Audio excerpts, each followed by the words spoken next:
Hi, I'm Joe Walensky from the ConveyUX conference coming up in Seattle in January, and I'm talking with some of the speakers who will be visiting in Seattle. And today I'm speaking with Victor Yocco. Hello, Victor. Hi, Joe. How are you today? Everything's good. Where are you talking to us from? I'm in Philadelphia, the city of brotherly love.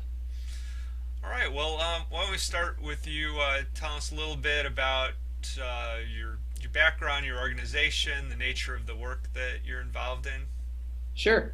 So, I am a design researcher and strategist, and I work at Intuitive Company. We are a small-ish firm, about 50 people in Philadelphia, and we do everything from research and design to development work. So, we can do everything when it comes to digital design work, and we work with a lot of different companies. On their digital properties. So some of our clients are banks, telecommunications, and others are nonprofits, universities. We take on a real wide range of work, so there's always interesting things to be done. And of course, doing the research part, I get to go out and do a lot of talking with our clients and then also with their clients, which I find really interesting. Every day is a little bit different. I can be doing remote interviews over the phone, or I can be flying around to meet face to face with a group of people or one on one. So I enjoy what I do quite a bit, and I think here at Intuitive Company, we really do make it user focused. What we do, we always incorporate the voice of the users in what we do, starting at the beginning and throughout the process, going back and getting more feedback. So.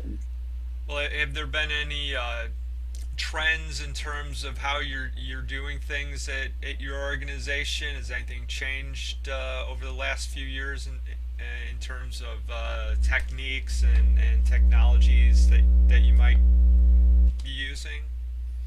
Well, I think that for the most part, we're in line with how people are perceiving mobile to be. Not necessarily the future. Mobile is the now. So a lot of our work involves designing for incorporating it into a mobile or tablet experience. And so when we talk about what the future looks like with our clients, we always want them to keep their eye on mobile and tablet experience as well as their desktop experience. And I think that that is a general trend across the board. It's only going to keep growing, at least at this point. It'll be interesting to see where things like wearables and smartwatches might go with how not only somebody keeps track of their own health statistics or whatever might be the immediate use, but what are the more long-term uses for those types of devices? And I definitely think we'll be looking at that. We looked at the Google Glass, and I think that as soon as like the Apple Watch comes out, we'll be looking at how that might play a role with not only with ourselves but with our clients. Well, your session coming up at ConveyUX is entitled "Beyond the Like Button: Incorporating Social Identity Theory into Design." So, what was the where did that come from? What was your thoughts and what type of work were you doing that brought you to pulling this topic together?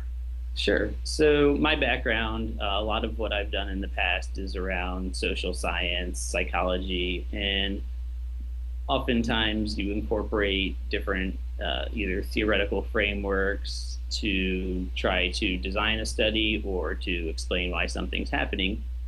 And when I started working here at Intuitive, I've been here about 18 months, I really saw a lot of what I was calling in the past theory playing out in the designs here and in the designs that our clients wanted. And so, just in trying to think deeper around how we do things, I started to write about how the application of different theories would look to design. And then, specific to this, so social identity theory really talks about how people look to the world around them to develop who they are. And a lot of that, whether explicitly or not, is done by social media giants like Facebook or Twitter, that they're appealing to these sort of innate thoughts that people have about wanting to either be more like other people who they think are in the same group as them, or even less like people that they think are in groups that they're not a part of. And so, in thinking about the session itself, though, and what value I could add beyond just saying, here's a theory and its components, was really thinking, so Facebook does the like button, and that's great, and it absolutely works for them. But the trend seems to be, then let's do things like whoever's winning in the industry is doing it. And so why don't we put a like button on everything, even if it doesn't really make sense? Well, I think if you take a closer look and maybe using social identity as a framework to do that, you would see that there are more appropriate ways of developing a social experience depending on what your product is.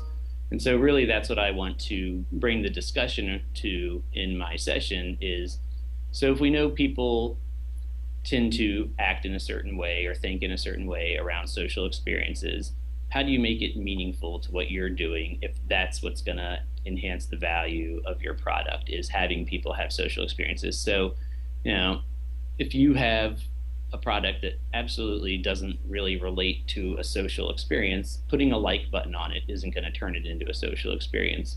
But maybe there are some properties that would lend itself to either having people talk about it with their friends and family or share it in some other context. And so I really just wanted to bring that out, that Facebook is doing it right, but it's the way Facebook is set up. How is your product, or how might your client's product benefit from a social experience that's not just replicating what other people are doing? As you've been working with social identity, have you had any thoughts about maybe where things are coming in the future, what the next rev of this might look like, maybe alternatives to what Facebook has done? Any any thoughts along those lines? Sure. So, well, I think that in general, that the trend is going to remain making things more social. And I think it's really trying to capture how to share things the right way. So if you have something where online people can interact with each other, I think it makes more sense for these areas to be developed in a way that'll facilitate conversation on your site. But if that doesn't necessarily make sense, then how can you generate some talking point, like maybe a link that you email out, or something that you can bring up later when you're offline that would allow you to socialize around this product and then maybe bring it back online, or possibly create more of a social movement around your product where it's not all happening online. So I think that